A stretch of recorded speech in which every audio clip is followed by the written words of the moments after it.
Hello, loves, and welcome to the Introverts Toolbox, the podcast for introverts who feel like the world's kind of fucked up, where the biggest and craziest people get all the success, and we're left wondering, like, oh my god, what the hell do we do?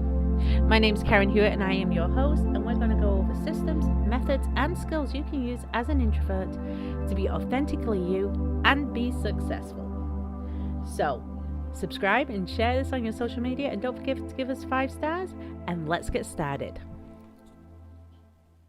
Hello, my loves, and welcome to another episode of the Introverts Toolbox. Today we're going to be talking about kind of a touchy subject. We're going to be talking about strategies to express yourself, those communication strategies to help you overcome those awkward moments. I don't know about you, but as an introvert, sometimes I'm studying in a room going, yeah, just like that.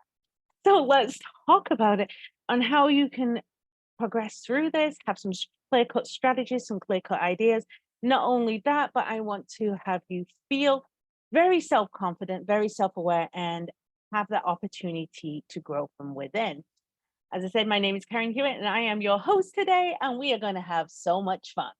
So the first thing we need to talk about is these conversations can happen everywhere. They can happen like in public places, social environments, work environments, doctor's appointments, all these different places. You're there minding your own business, doing your work, getting along, sitting down, eating dinner, whatever it is. And all of a sudden, someone wants to talk to you.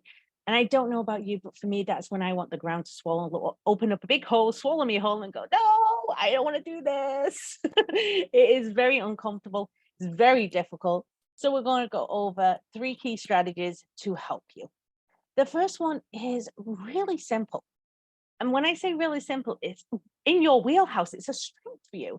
And that is effective listening. But we're going to take it a step further with that communication back. One thing as introverts, we are really good at listening. We're really good at picking up on small cues, little details, information that they're throwing out there. We're really good at the back and forth without having to go forth, but just listen. And most of the time it's because we sit there going, yeah. Yeah, completely agree. I understand. Yes. Oh, I get that.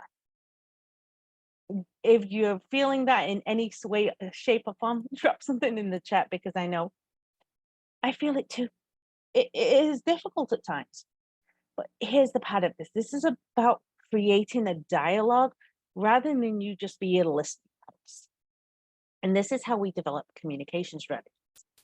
I'm going to tell you about a nonprofit organization I work with, and that's Toastmasters. They do this thing called table topics where they ask you a question and you have to respond, and it gives you some great practice at the on-the-spot thinking. But another way to do this is when someone's telling you about something, ask for further details. I know for me, small talk is the hardest. So if they're telling me about, I don't know, a holiday, a vacation, they went on vacation, they went so-and-so, and they're telling you about going to the Grand Canyon and seeing the donkeys and riding the donkey down to the bottom of the Grand Canyon. Wow, think, what question can I ask? They're very excited about this. Oh my goodness, you can ride a donkey to the Grand. How long did that take? They keep going.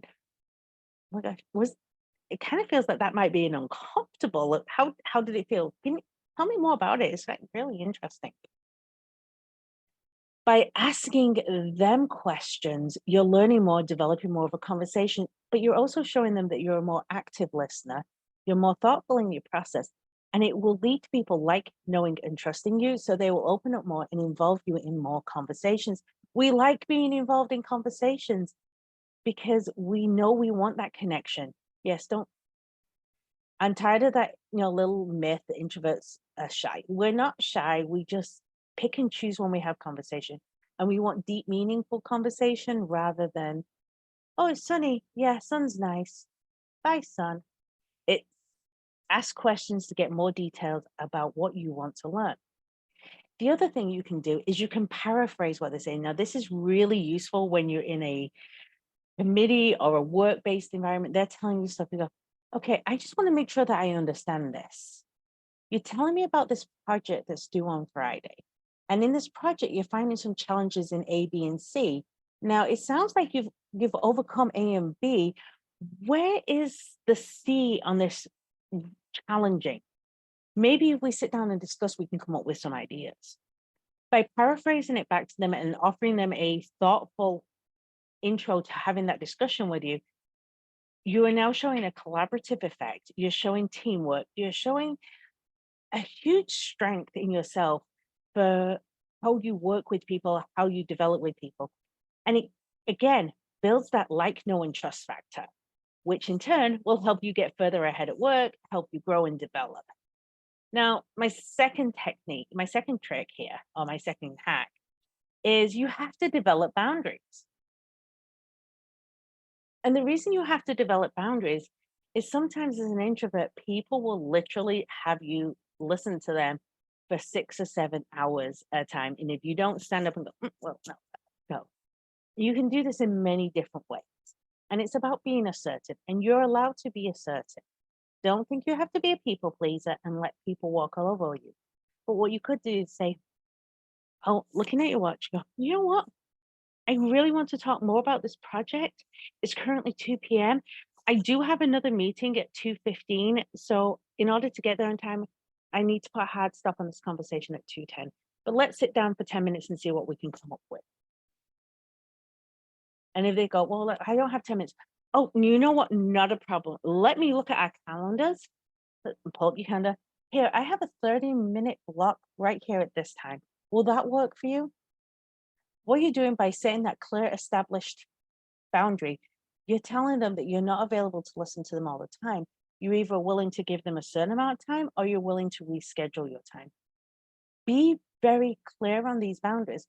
Now, that's for timing. What about if they're talking to you about something that you're uncomfortable with? I don't know about you, but I've had people just spill everything to me. And sometimes they're like, I don't really want to know about the thing that you have found on your leg. No, I don't want to look at the spot on your foot. If you're feeling that at all, please just give me some reassurance I'm not alone. You can turn and say, oh, I understand you're having some challenges, or I understand that's concerning to you. I'm not the person to speak to. Maybe you should talk to a doctor. Give them an alternative where they're not having to speak to you, and set that clear boundary that that is not a topic that you are comfortable with or interested. I won't say interested because that, I'm not interested in what you have to say. Kind of sounds like mean. But no, I'm not comfortable giving advice on that information. It's out of my scope of expertise. I don't really know much about that. Have you spoken to your have you spoken to HR? They may be able to answer that a little bit better. Whoever it is, give them an alternative to speak out, reach out to in order to find that information. And my last tip for today, and please, if you have other tips or if you've used any of these, throw these in the comments because we kind of want to know because it's kind of fun to learn more from each other. Is if you don't know how to put it into words, go ahead and put it into writing. Text them, email them, write a letter, write a report. If I know for me as an introvert, I often feel unsure about standing up for myself, that assertiveness, because I don't want to be a bother. It's like I don't want that interaction. I don't want that combat. So, hey, I know you wanted to discuss this with me. It's not a topic I feel confident on, or it's not a topic that my expertise lays in. Have you considered speak and write it out? Or if someone's being combative, you could say, hey, I know you were looking to run that idea by me. It's not an idea I've spent much time thinking on. And it's certainly not in the scope of my work. It's not in my wheelhouse. It's not something that I have wanted to put any time into. I think, and then here's the technique. If you don't want to do it, give them an alternative. Don't just say, no, I'm not interested. Goodbye. No, I haven't really thought about doing that. That's not something that really crossed my mind. However, I do know that Joe in accounting, Susie's mom, is really good at this stuff. Have you spoken to them? And that way you're being supportive and giving that information. You see, clear communication is always a challenge. And it doesn't matter how much we put into it or how much we grow or how much we try and develop this, we're going to find things that make it a little bit more difficult. and a little bit more like, oh, what do I say now? It's going to take practice. It's going to take taking your expectations. It's going to take not only answering, but providing alternatives, providing reasons, providing thoughtful impact, and practice. A fun way to do it is just play 20 questions with a friend. Let's just back and forth and get that dialect, that on the spot speaking going, and it will help you a great deal. With that, what effective ways have you come up with for communication, whether it be asking questions, setting boundaries, or even writing it down? Let me know in the comments. And as always, please give us a 5-star review or a thumbs up and share us and tag any of your friends that you think, well, you know what, they need to know. Let's set some clear expectations, or they need to know how to write it out. And let's help our introverts out, because, you know, we're here to work together. Till the next episode, have a wonderful time. Hello, loves, and welcome to the Introverts Toolbox, the podcast for introverts who feel like the world's kind of fucked up, where the biggest and craziest people get all the success, and we're left wondering like, oh my God, what the hell do we do? My name's Karen Hewitt, and I am your host.